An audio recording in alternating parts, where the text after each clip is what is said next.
नमस्कार सर्व शिक्षक मित्रांनो, विद्यार्थी मित्रांनो.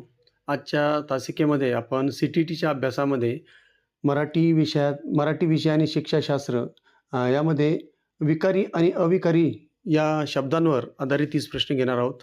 पहिला प्रश्न आहे, खालीलपैकी कोणत्या वाक्यात विशेषण हे विकारी असूनही त्याच्या रूपात बदल झालेला नाही हे ओळखा आणि त्याच्या मागचे व्याकरणिक कारण स्पष्ट करा. तर या ठिकाणी पर्याय क्रमांक बी बघा, ताजी फळे आरोग्यासाठी चांगली असतात. लक्षात ठेवायचं, याच्यामध्ये जे आकारांत विशेषण असतात, आकारांत विशेषणे शक्यतो लिंग, वचन आणि विभक्तीनुसार बदलत नाहीत, ती स्थिर राहतात. म्हणून या ठिकाणी फळं जी आहे, ताजी फळे, तर या ठिकाणी जर बघितलं तर विशेषण जे आहे ते या ठिकाणी कसं असतं, आकारांत विशेषण हे विभक्तीनुसार बदलत नाही. म्हणून या ठिकाणी पर्याय क्रमांक बी हे या प्रश्नाचे योग्य उत्तर आहे. पुढचा प्रश्न क्रमांक 2. शिक्षिका वर्गात विकारी आणि अविकारी शब्दांमधील फरक सांगताना विभक्ती आणि प्रत्यय यांचा संदर्भ देते. या संदर्भात चुकीचं विधान कोणतं आहे? तर या ठिकाणी चुकीचं विधान जर कोणतं आहे जर म्हटलं तर 4 पर्याय आपल्या समोर दिलेले आहेत. 4ही पर्याय तुम्ही बघा. तर या ठिकाणी पर्याय क्रमांक बी कडे लक्ष द्या. विकारी शब्दांचे सामान्य रूप होत नाही. लक्षात ठेवायचं, जेवढे विकारी शब्द असतात त्यांचं शक्यतो सामान्य रूप होत नाही. कारण का, तर नाम आणि सर्वनाम, विकारीमध्ये नाम आणि सर्वनामांना विभक्ती प्रत्यय लावण्यापूर्वी त्यांचे सामान्य रूप करणे अनिवार्य असते. तर या ठिकाणी पर्याय क्रमांक जो बी आहे तो बी या ठिकाणी आपल्याला काय करावं लागेल, पर्याय क्रमांक बी त्याचं योग्य उत्तर आहे. कारण आपल्याला चुकीचं विधान शोधायला लावलेलं आहे आणि विकारी शब्दांचं सामान्य रूप केल्याशिवाय त्याला प्रत्यय लावला जात नाही. म्हणजेच काय, प्रत्यय लावण्यापूर्वी त्याचं सामान्य रूप करणं अनिवार्य असतं. उदाहरणार्थ राम हे नाम आहे, मग रामाला प्रत्यय लावण्यापूर्वी रामा असं आपल्याला करावं लागेल. याचा अर्थ काय, तर विकारी शब्दांना सामान्य रूप करण्यापूर्वी प्रत्यय किंवा लावण्यापूर्वी सामान्य रूप करावंच लागतं. म्हणून पर्याय क्रमांक बी हे या प्रश्नाचे योग्य उत्तर आहे. पुढचा प्रश्न घेऊया, प्रश्न क्रमांक 3. त्याच्या घराच्या समोर मोठे झाड आहे या वाक्यातील समोर हा शब्द कोणत्या प्रकारात येतो आणि तो कोणत्या शब्दाशी संबंधित आहे? मग आता समोर हा जो शब्द आहे हा या ठिकाणी शब्दयोगी अव्यय असतो तो, आणि या ठिकाणी ते घर या नामाला विभक्तीनंतर जोडून आले आहे. तर या ठिकाणी म्हणून तो पर्याय क्रमांक ए जो आहे, शब्दयोगी अव्यय आणि घराच्या, ह्या प्रश्नाचं हे योग्य उत्तर असणार आहे. चौथा प्रश्न बघा, भाषा शिकताना आगमन पद्धतीनुसार अविकारी शब्दांचं अध्यापन करताना शिक्षकाने सर्वप्रथम काय करावं सर्वप्रथम, तर या ठिकाणी अनेक उदाहरणे देऊन त्यामागील समान बदल टिपण्यास सांगावे. कारण आगमन पद्धतीत विशिष्ट उदाहरणाकडून पहिले उदाहरण दिले जातात आणि नंतर नियमाकडे जाणं अपेक्षित असतं. म्हणून पर्याय क्रमांक ए हे या प्रश्नाचे योग्य उत्तर आहे.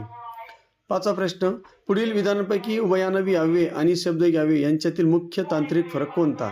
तर या ठिकाणी पर्याय क्रमांक सी बघा, उभयान्वयी अव्यय 2 वाक्यांना जोडते तर शब्दयोगी नामाचा संबंध वाक्याशी दाखवते. म्हणून पर्याय क्रमांक सी हे या प्रश्नाचं योग्य उत्तर आहे. 6व्या प्रश्नाकडे जाऊया आपण. तुमच्या लक्षात येईल 6वा प्रश्न. एका विद्यार्थ्याने आम्ही शाळेत जातो ऐवजी आम्ही शाळेला जातो असे लिहिले. येथे कोणत्या प्रकारच्या विकारी शब्दांच्या उपयोगात दोष आहे? तर या ठिकाणी विभक्ती आणि सामान्य रूप, विभक्ती प्रत्यय आणि सामान्य रूप याच्यामध्ये दोष आहे. कारण का, तुम्ही बघू शकता या ठिकाणी पर्याय क्रमांक बी, वाक्याच्या संदर्भात योग्य विभक्ती प्रत्यय सकर्मक अकर्मक क्रियापदानुसार निवडणे हा विकारी रूपातील बदल आहे. म्हणून पर्याय क्रमांक बी हे या प्रश्नाचे योग्य उत्तर आहे. पुढचा प्रश्न 7वा प्रश्न, खालीलपैकी कोणते वाक्य क्रियाविशेषण अव्यय या प्रकारातील रीतिवाचक उपप्रकारचं उदाहरण आहे? तर या ठिकाणी 4 पर्याय तुमच्या समोर दिलेले आहेत. 4ही पर्याय बघा, तुमच्या लक्षात येऊन जाईल. पर्याय क्रमांक सी बघा, गाडी वेगाने धावू लागली. आता या ठिकाणी वेगाने ही क्रिया कशी घडते, म्हणजे क्रिया घडण्याची रीत दाखवली जात असल्याने हे रीतिवाचक वाक्य आहे. म्हणून पर्याय क्रमांक सी हे या प्रश्नाचे योग्य उत्तर आहे. 8वा प्रश्न बघा, जर नामाचे रूप लिंग, वचन किंवा विभक्तीनुसार बदलत असेल तर त्या प्रक्रियेला व्याकरणामध्ये काय म्हणतात? तर त्याला विकार असं म्हटलं जातं. पर्याय क्रमांक सी विकार हे या प्रश्नाचे योग्य उत्तर आहे. कारण शब्दांच्या मूळ रूपात लिंग, वचन, विभक्तीमुळे होणाऱ्या बदलाला विकार असं म्हटलं जातं. म्हणून पर्याय क्रमांक सी हे या प्रश्नाचे योग्य उत्तर आहे. 9वा प्रश्न बघा, शिक्षाशास्त्रानुसार व्याकरण शिकताना संदर्भातील व्याकरण म्हणजे काय? तर या ठिकाणी संदर्भातील व्याकरण म्हणजेच काय? तर पर्याय क्रमांक बी बघा, पाठ शिकवताना त्यातील शब्दांच्या व्याकरणिक रूपांची चर्चा करणे यालाच संदर्भातील व्याकरण असे म्हटलं जातं. जेव्हा व्याकरण प्रत्यक्ष भाषेच्या वापरासह म्हणजे वाचन असेल, लेखन असेल शिकवले जाते तेव्हा त्याला संदर्भातील व्याकरण असं म्हटलं जातं. म्हणून पर्याय क्रमांक बी हे या प्रश्नाचे योग्य उत्तर आहे.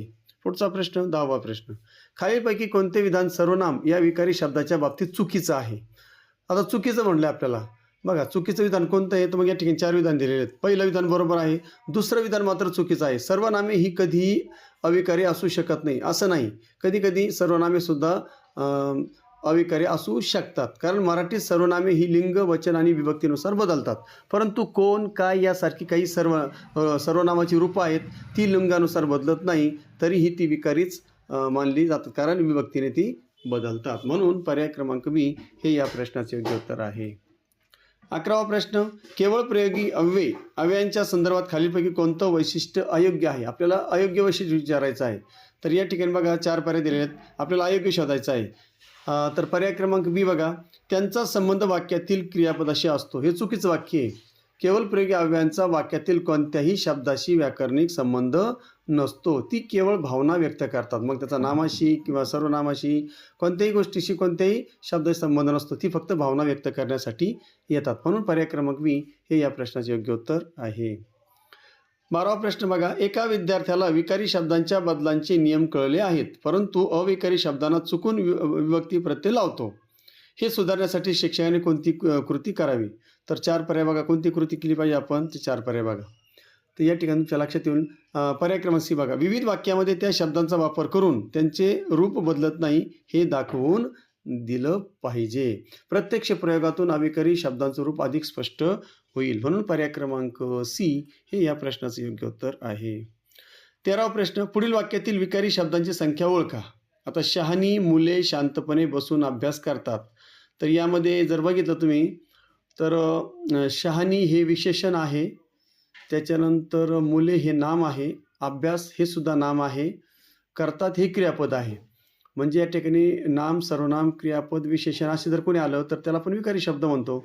मग शहाणी 1, त्यानंतर मुले 2, त्याच्यानंतर अभ्यास 3 आणि करतात हे 4. तर अशा प्रकारे 4च आहेत. म्हणजे या ठिकाणी कोणती नाही आहेत. मग याचा अर्थ यामध्ये कोणकोणते नाही आहेत, मग उरले काय? तर या ठिकाणी जर तुम्ही बघितलं तर शांतपणे आणि बसून हे अविकारी अव्यय आहेत, आहे की अविकारी आहेत ते.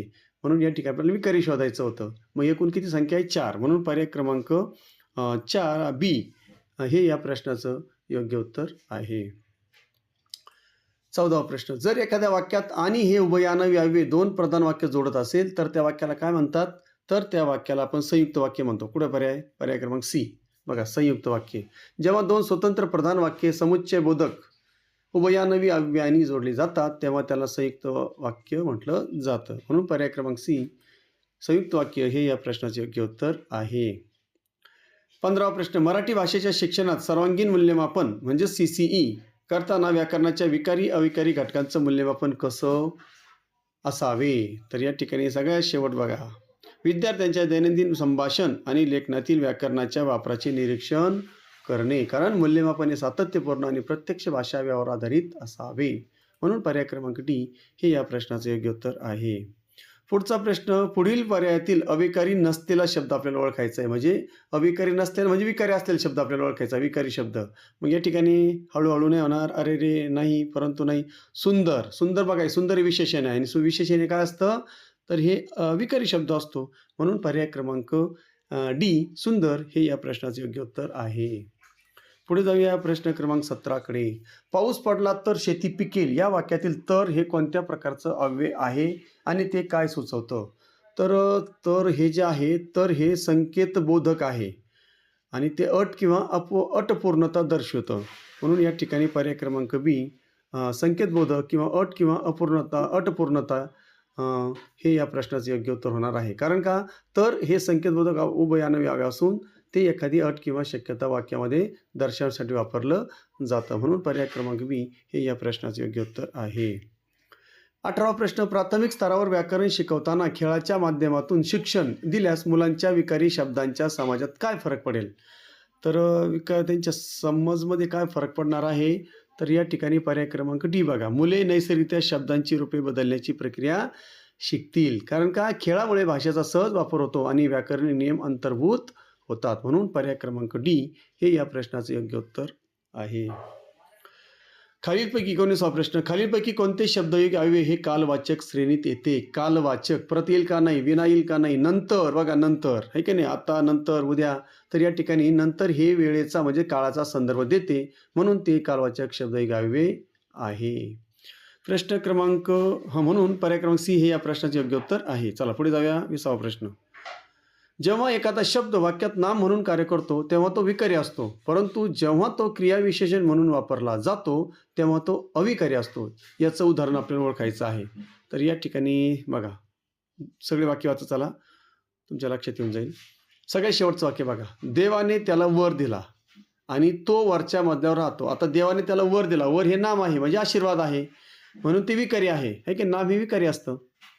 त्याच्यानंतर दुसऱ्या वाक्यामध्ये तो वरच्या मजल्यावर राहतो, म्हणजे या ठिकाणी वरच्या खालच्या बाजूला या ठिकाणी हे संबंध दाखवतं, म्हणजेच काय, ते विशेषण आहे किंवा क्रियाविशेषण आहे, ते त्याचं कार्य करतं. म्हणून या ठिकाणी पर्याय क्रमांक डी हे या प्रश्नाचे योग्य उत्तर आहे.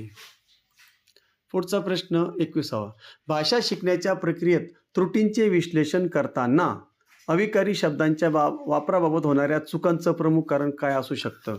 तर काय असू शकतं बरं? तर या ठिकाणी पहिला तर होणार नाही, दुसरा बी होणार नाही. तिसरा पर्याय बघा, मातृभाषेचा प्रभाव आणि व्याकरणाचे अयोग्य सामान्यीकरण. विद्यार्थी विकारी शब्दांचे नियम सर्व शब्दांना लावण्याचा प्रयत्न करतात, उदाहरणार्थ अव्ययांनाही सुद्धा ते प्रत्यय लावतात. म्हणून पर्याय क्रमांक सी हे या प्रश्नाचं योग्य उत्तर आहे. 22वा प्रश्न, खालीलपैकी कोणती क्रियापद विकारी शब्दांच्या श्रेणीत येऊनही लिंगानुसार बदलत नाही? तर या ठिकाणी पर्याय क्रमांक बी बघा, पाहिले, त्याने पाहिले, तिने पाहिले, तृतीय पुरुषी नपुसक लिंगी एकवचनी प्रयोगात क्रियापद लिंगानुसार बदलत नाही. म्हणून पर्याय क्रमांक बी हे या प्रश्नाचं योग्य उत्तर आहे. पुढचा प्रश्न 23वा प्रश्न, व्याकरण शिकताना डिडक्टिव्ह पद्धतीचा वापर केल्यास काय होतात? आणि डिडक्टिव्हचा मराठी अर्थ होतो निगमन, आणि निगमनची पद्धती असते नियमाकडून उदाहरणाकडे जाते. मग या ठिकाणी बघा, पर्याय क्रमांक बी बघा, शिक्षक प्रथम नियम सांगतात आणि नंतर उदाहरणे देतात. म्हणून पर्याय क्रमांक बी हे या प्रश्नाचे योग्य उत्तर आहे. शब्दांच्या जातीपैकी अविकारी जातींची संख्या किती? तर 4 आहे. एकदम सोपा आहे. पर्याय क्रमांक सी 4. नाम, सर्वनाम, क्रियापद, विशेषण आहे की नाही. तर या ठिकाणी हे जे आहेत हे काय आहेत? विकारी आहेत. आणि अविकारी कोणकोणते आहेत मग? क्रियाविशेषण अव्यय, शब्दयोगी अव्यय, उभयनामी अव्यय आणि केवळ प्रयोगी अव्यय. अशा प्रकारे 4 विकारी आणि 4 अविकारी. म्हणून पर्याय क्रमांक सी 4 हे या प्रश्नाचे योग्य उत्तर आहे. 25वा प्रश्न, सर्वनामे ही प्रतिनाम प्रोनाउन्स असतात. जर एखाद्या उतार्यात सर्वनामांचा अतिवापर झाला असेल तर त्याचा वाचकावर काय परिणाम होईल? तर या ठिकाणी काय होईल बघा, पर्याय क्रमांक सी बघा, अर्थाचा अनर्थ होऊन संभ्रम निर्माण होईल. सर्वनाम नक्की कोणत्या नामासाठी आले आहे हे स्पष्ट न झाल्यास संदर्भाचा गोंधळ उडतो. म्हणून पर्याय क्रमांक सी हे या प्रश्नाचे योग्य उत्तर आहे. 26वा प्रश्न, पुढीलपैकी कोणते उभयनामी अव्यय हे गौणत्व बोधक प्रकारातील नाही? हे काय गौणत्व बोधक प्रकारातील नाही? तर या ठिकाणी म्हणून पर्याय क्रमांक डी बघा, म्हणून हे परिणाम बोधक अव्यय असून ते प्रधानत्व बोधक प्रकारात मोडते जेव्हा ते 2 मुख्य वाक्य जोडते. म्हणून पर्याय क्रमांक डी हे या प्रश्नाचे योग्य उत्तर आहे. 27वा प्रश्न, शिक्षकाने विकारी शब्दांच्या शिकवणीत लिंग हा घटक शिकवताना कोणत्या गोष्टीला प्राधान्य द्यावं? तर कोणत्या गोष्टीला प्राधान्य द्यावं लिंग शिकवताना? शब्दांच्या वाक्यात उपयोग करून मुलांकडून लिंग ओळखायला लावणे. कारण वाक्यातील क्रियापद आणि क्रिया किंवा विशेषणावर लिंग ओळखणे ही अधिक शास्त्रीय पद्धत मानली जाते. म्हणून पर्याय क्रमांक सी हे या प्रश्नाचे योग्य उत्तर आहे. 28वा प्रश्न, बाप रे केवढा मोठा साप हा. या वाक्यातील बाप रे हे केवळ प्रयोगी अव्यय कोणती भावना व्यक्त करते? अगदी सोपं आहे. पर्याय क्रमांक सी आश्चर्य किंवा भीती. चला पर्याय क्रमांक सी या प्रश्न योग्य उत्तर आहे. पुढचा प्रश्न 29वा, खालीलपैकी कोणत्या विकारी शब्दाला लिंग वचनचा विचार न करता विभक्ती प्रत्यय लावता येतात? तर या ठिकाणी जर बघितलं तुम्ही सर्वनामाला, सर्वनामाची स्वतःची रूपे निश्चित असतात. जरी ती लिंगानुसार बदलत असली तरी विभक्ती प्रत्यय घेण्याची त्यांची प्रक्रिया स्वतंत्र असते. उदाहरणार्थ मी, मला, तू, तुला. अशा प्रकारे या ठिकाणी आम्ही, आम्हाला. तर या ठिकाणी पर्याय क्रमांक बी सर्वनाम हे या प्रश्नाचे योग्य उत्तर आहे. पुढचा प्रश्न, बहुभाषिक वर्गात मराठी व्याकरणातील विकारी शब्दांचे अध्यापन करताना शिक्षकांनी काय करावे? तर या ठिकाणी काय केलं पाहिजे? पर्याय क्रमांक बी बघा. विद्यार्थ्यांच्या मातृभाषेतील शब्दांशी तुलना स्पष्ट करून साम्यभेद स्पष्ट केले पाहिजे. तुलनात्मक अभ्यासामुळे व्याकरण अधिक सुलभ आणि अर्थपूर्ण होते. म्हणून पर्याय क्रमांक बी हे या प्रश्नाचे योग्य उत्तर आहे. आशा करतो की विकारी अविकारी शब्दावरील 30 प्रश्न तुम्हाला समजले असतील. जर समजले असतील, आवडले असतील तर नक्कीच चॅनलला सबस्क्राईब करा, लाईक करा, कमेंट्स करा, जेणेकरून सगळे चॅनलवरचे व्हिडिओ तुमच्यापर्यंत पोहोचतील. जेणेकरून CTT आणि TETचा अभ्यास देखील तुमचा होईल. कारण TETसाठी स्पेशल व्हिडिओ आपण टाकलेले आहेत. प्रत्येक विषयाचे 30 व्हिडिओ आपण अपलोड केलेले आहेत पेपर 1 आणि पेपर 2साठी. चला पुन्हा भेटूया लवकरच नवीन विषयासह. तोपर्यंत जय हिंद, जय महाराष्ट्र.